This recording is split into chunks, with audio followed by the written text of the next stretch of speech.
Hi everyone, welcome. Today I have Elgato Wave DX microphone and I'm going to show you how can you easily plug this microphone into your PC and set it up. So at first we have to plug in our XLR cable. It looks like this. This ending we have to plug in into our sound card. Now the second part we have to plug in into our microphone. Now we have this all set up.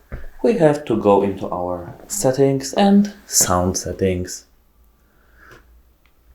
We have to go into settings, sound, and now we have to scroll down to input. Now we have to click on microphone from our USB audio codec. That's it. Hope it helps you. Goodbye.